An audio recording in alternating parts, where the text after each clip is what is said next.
So, అసలు ఈ conscious మీద చాలామంది మాస్టర్స్ ప్రెజెంట్ చేశారు.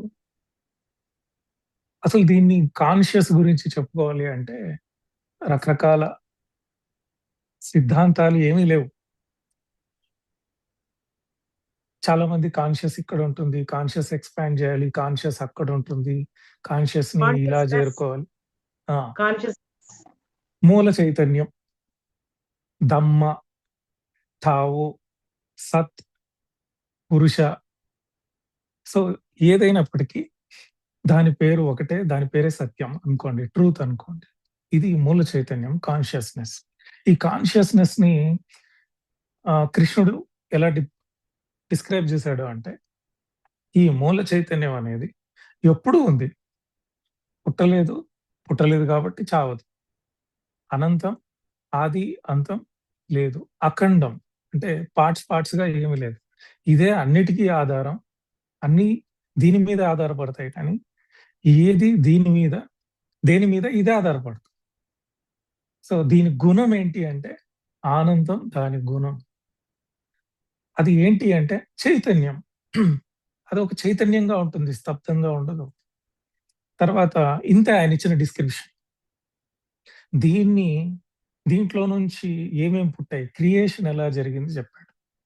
ఇది అన్నిటికి ఆధారం కాబట్టి దీన్ని ఆధారం చేసుకొని మొత్తం క్రియేషన్ ఎలా జరిగింది తర్వాత చెప్పాడు. సో, దీని గురించి ఒకటే ఒక శ్లోకంలో అయిపోయింది. అసలు శివుడు కూడా దీన్ని ఎట్లా డిస్క్రైబ్ చేశాడు అంటే చైతన్యం ఆత్మ అన్నాడు. అంతే ఒకటే స్టేట్మెంట్. ఈ ఆత్మ అనే దాని గురించి ఇంత చెప్తే శివుడేమో ఒకటే ఒక మాటలో చెప్పేశాడు చైతన్యం ఆత్మ అనేసాడు. బుద్ధుడు ఏం చెప్పాడంటే దాన్ని ధమ్మం అన్నాడు అంతే. కానీ దీని నుంచి వచ్చిన క్రియేషన్ అంతా మనం చాలా చాలా చాలా చాలా పదాలు పెట్టాం. సో, చైతన్యం అంటే ఆది శంకరాచార్య సినిమాలో పత్రిజీ సారు ఆది శంకరాచార్యులకి అద్దాలన్నీ పగిలిపోతాయి. పగిలిపోయి పీసెస్‌గా ఉంటే అన్ని మిర్రర్స్‌లో ఆది శంకరాచార్యులు కనిపిస్తున్నాడు. అన్ని నువ్వులు కనిపిస్తున్నావు గదా!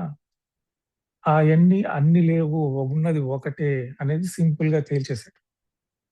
సో, కాన్షియస్‌నెస్ మూల చైతన్యం ఒకటే ఉంది. One God that is I am.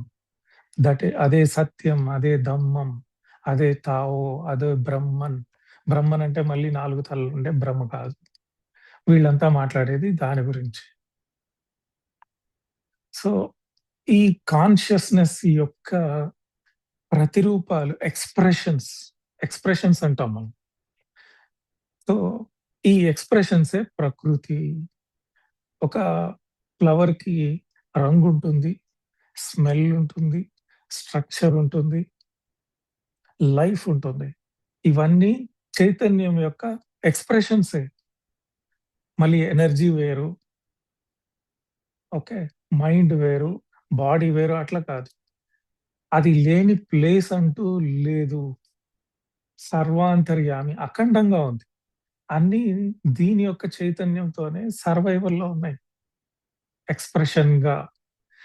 So, చాలా చాలా గొప్ప అవధూతలు గూడా ఫస్ట్ స్టేట్‌మెంటే వాళ్ళు స్టార్ట్ చేసేటప్పుడు, ఈ సృష్టంతా ఒక పరమాత్మ, పరమాత్మన్న, మూల చైతన్యమన్న మళ్ళీ ఒకటే.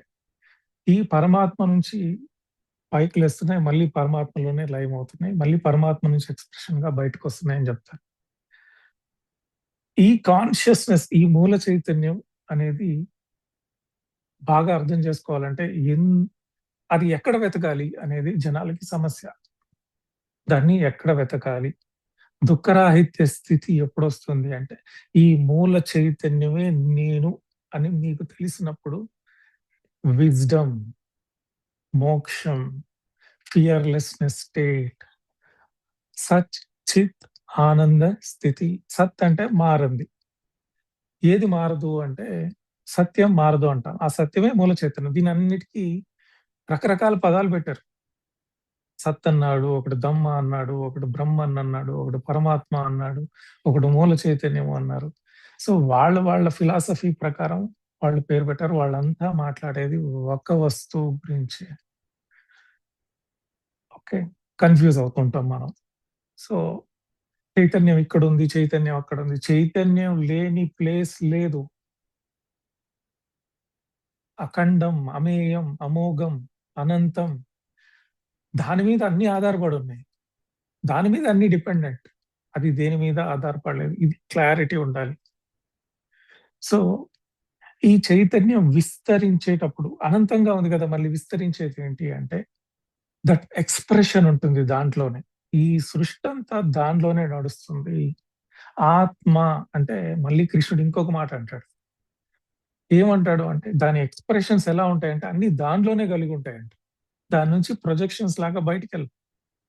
అంతా లోపలే ఉంటుంది. ఆత్మ అంటే కలిగుండేది. అంతరంలో కలిగుండేదాన్ని ఆత్మ అంటారు. అంతరంలోనే అన్నీ దాని లోపలనే జరుగుతున్నాయి సృష్టి. మళ్ళీ దాంట్లోనే లయమవుతున్నాయి.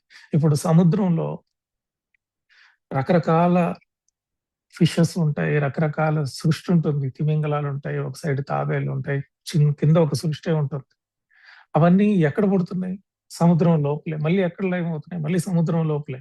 కానీ సముద్రానికి ఎటువంటి మార్పు జరగదు. సముద్రానికి పైనుంచి చూస్తే అది నిశ్చలంగా, నిర్మలంగా ఉన్నట్టే ఉంటుంది. ఓకే. దీన్ని దీన్ని తెలుసుకోవడమే యోగం. దీంతో కలయిక చెందడమే యోగం. ఇది అందరికీ తెలిసిన విషయమే. కానీ చైతన్యం, ఆత్మ మరి శక్తి ఎవరు?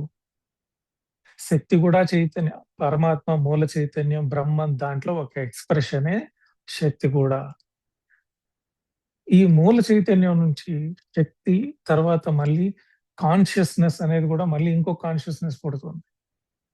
మూల చైతన్యం వేరు, చైతన్యం వేరు. ఈ 2 కలిసిన ఎక్స్‌ప్రెషనే జీవుడు అంటారు. సో, ఎవడికైతే